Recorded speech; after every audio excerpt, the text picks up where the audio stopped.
Hello, my name is Pravat Chetri. I am a student of BSc Honours Physics from Government College Namchi, and this is my video assignment on electromagnetic induction. Let us now start with the definition of electromagnetic induction. So, electromagnetic induction is a phenomenon in which when a coil or wire is introduced to a changing magnetic flux, an induced electromotive force is produced in the coil.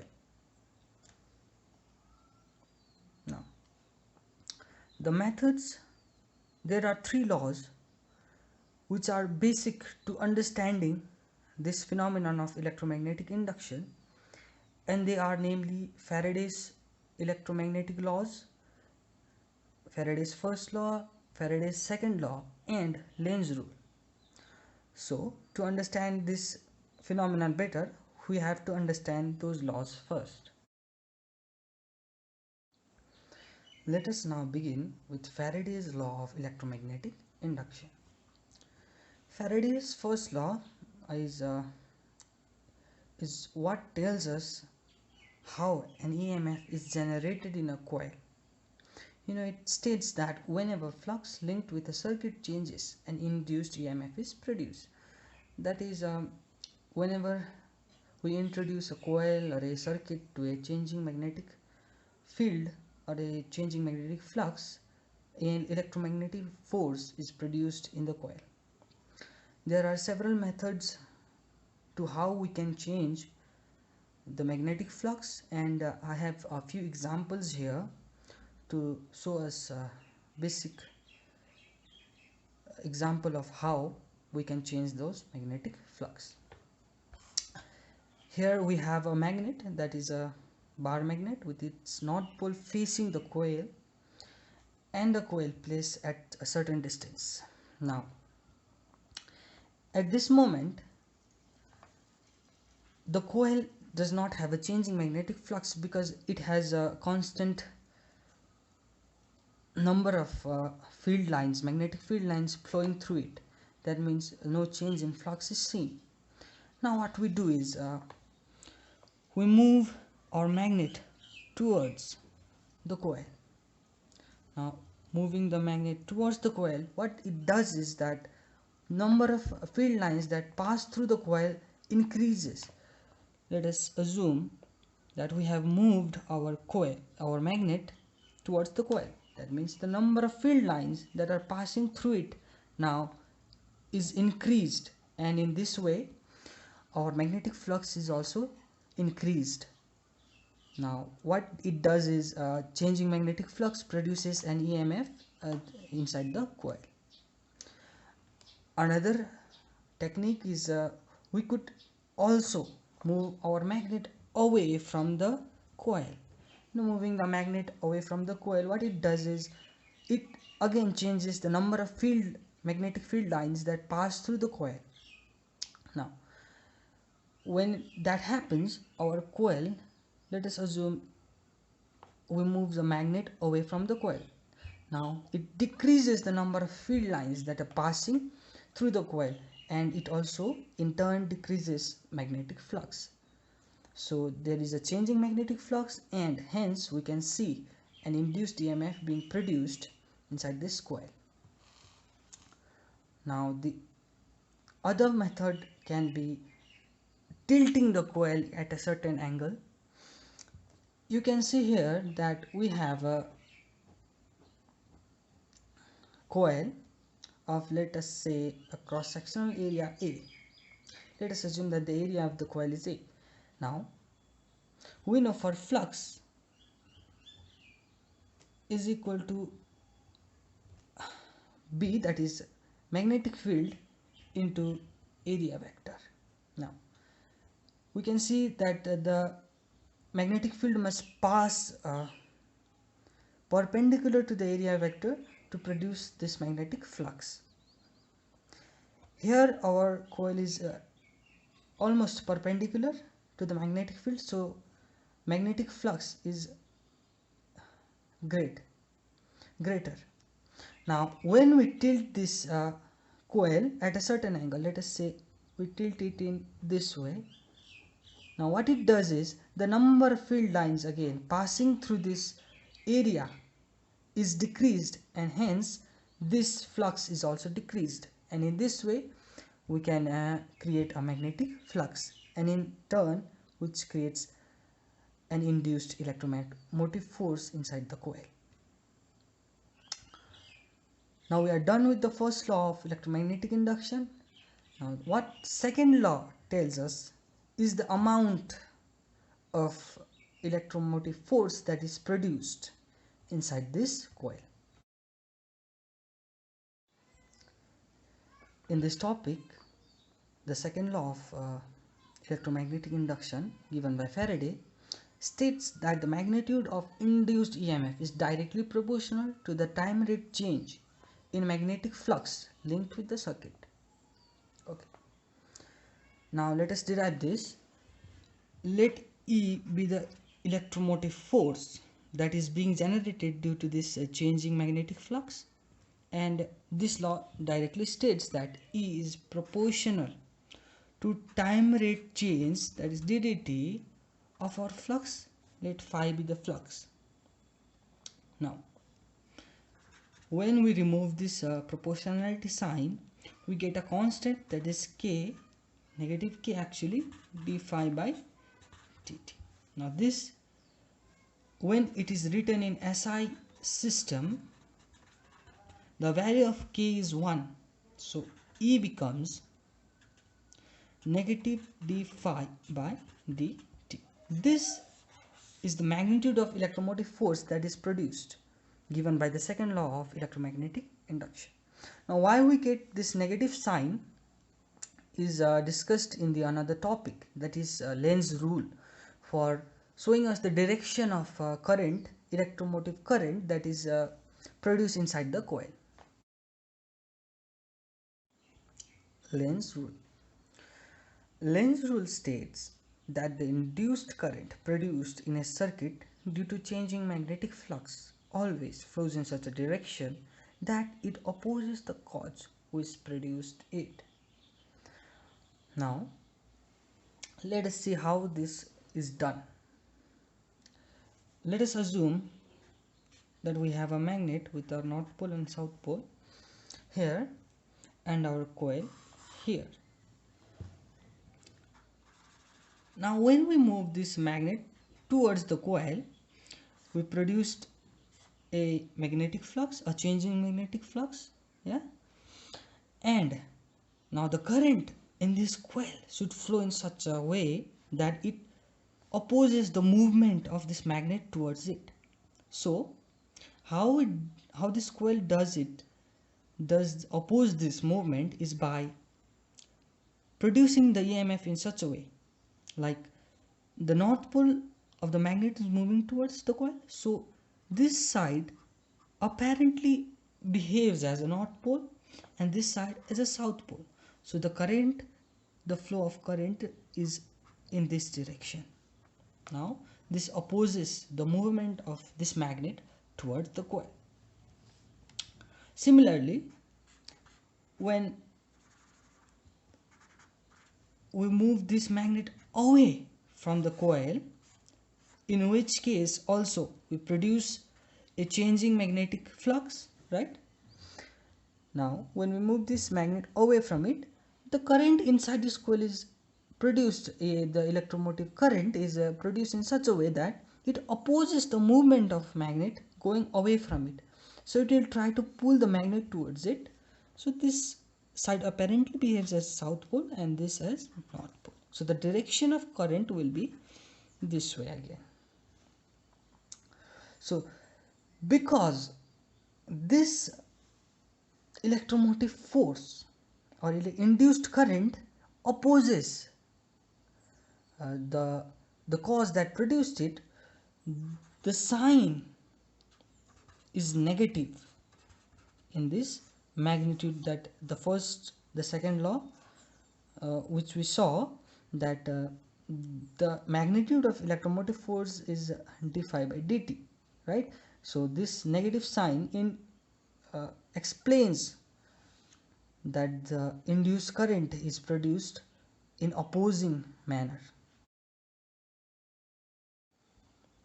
Moving on, we have the property of self-inductance. Now what this tells us is that the self-inductance is the property of a coil, by virtue of which it opposes the growth or decay of the current flowing through it.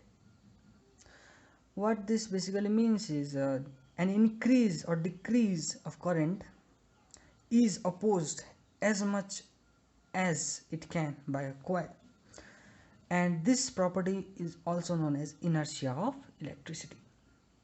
Now let us derive the coefficient of self-induction.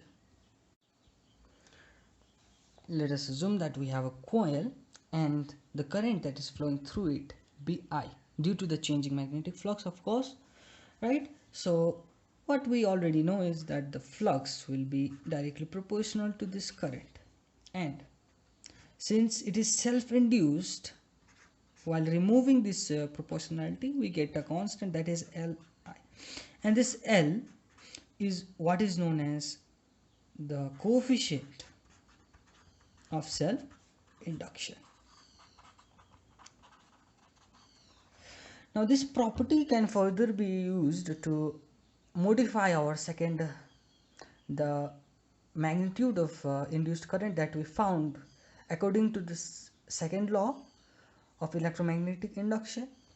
Now what second law states is that the amount of this electromotive force is equal to negative d phi by dt. Now this phi is the magnetic flux, right? So electromotive force, the magnitude should be equal to d phi by dt. Now when we replace this phi by what we have got here, our equation transforms into this. Since L is a constant, we can bring it to the front, so our equation further becomes this. Now this equation is derived using the property of self-induction, and L is the coefficient of self-induction. Since we have managed to find the coefficient of self-inductance for a coil, let us further our discussion into how we can find the coefficient of self-inductance for a solenoid. Here I have a solenoid with n number of turns. Let n, that's capital N, be the total number of turns in the solenoid, and L be the length of the solenoid, and small n be the number of turns per unit length, right? Number of turns per unit length. That means that n can be written as number of turns, that is total turns by length, that is n can be written as this. So what we also know by the property of a solenoid is that the magnetic field that is inside the solenoid is uniform, and we know how much it is, that is the magnetic field, that is B for a solenoid, is equal to mu naught into N into I, right? So we have this now, B is equal to mu naught Ni for a solenoid. And what do we know? How do we calculate the flux that is flowing through this? That is, flux will be magnetic field into area, right? So when we replace this B by mu naught Ni, our flux becomes flux is equal to mu naught Ni A. Now what do we need to remember is this is the flux that is related to a turn, one turn or per unit turn of solenoid, right?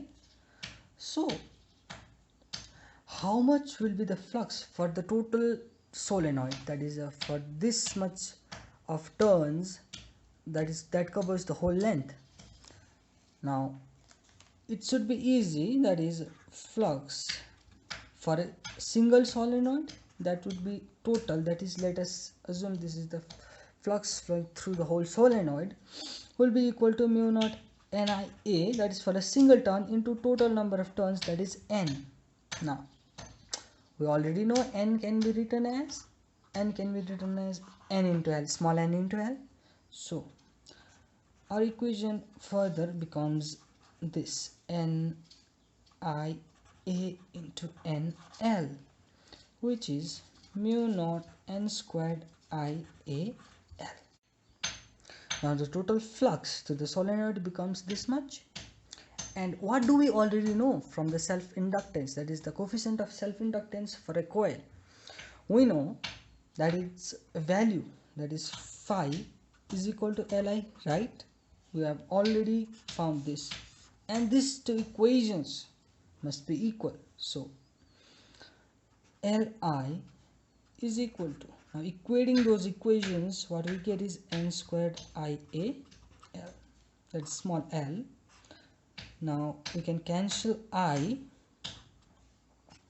from here, so L becomes mu naught N squared AL. N can be further written as, we already know N can be written as total number of turns by the total length, N by L. So this becomes N squared by L squared AL. Now L cancels out, so what we get in our final derivation of the self-inductance for a solenoid is mu naught capital N squared A divided by L. Now this is our final derivation, and this is the coefficient of self-inductance for a solenoid. Our next topic is energy stored in an inductor. So here we can see an inductor connected to a battery E, which has a potential difference of VL and a current flowing I through it. Now let us consider the inductance of the inductor BL,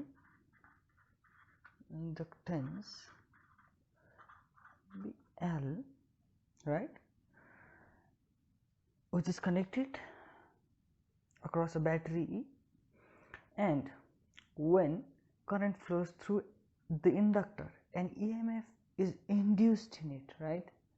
And this magnitude of induced EMF is given by Faraday's second law, that's E is equal to L di by dt, which is the modified Faraday law we got using the property of self-inductance, right? Now let this be our equation 1, and let us consider an infinitesimally small charge, that is dq charge, right? Now dq is to be moved through this inductor,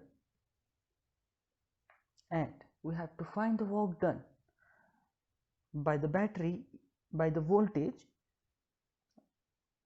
in moving this charge dq through the inductor. Now this work done is given by dw is equal to E dq, right? Now dw is equal to, E can be written as L di by dt dq. Now this can be further written as dq by dt and di. Now what we know is dq by dt is charge per unit time is current, that is I, so our work done dw becomes Li di.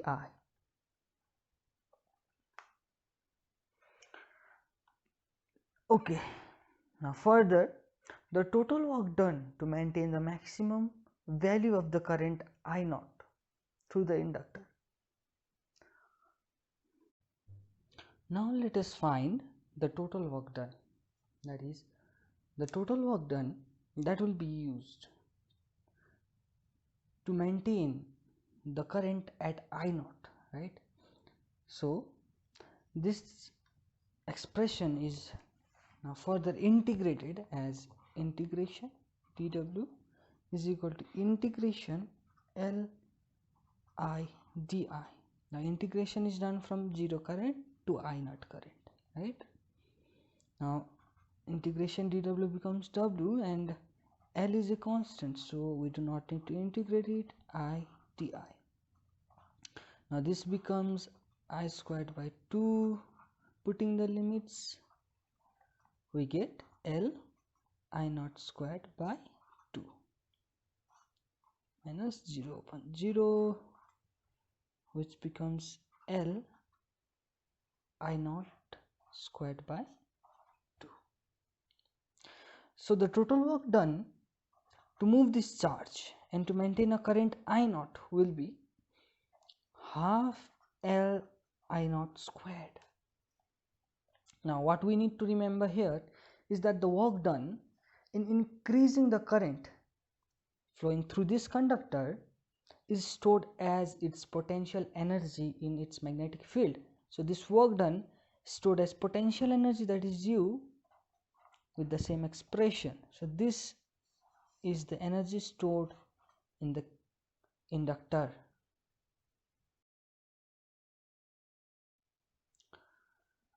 So now I would like to talk about the applications of this property of induction, right? Electromagnetic induction.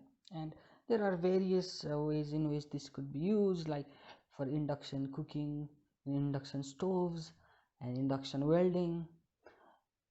And as an example, I'd like to show how induction stoves work, right? So induction stove.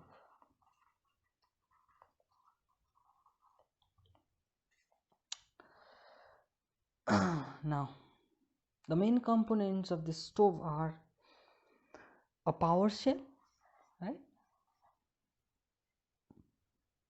and an electromagnet below it.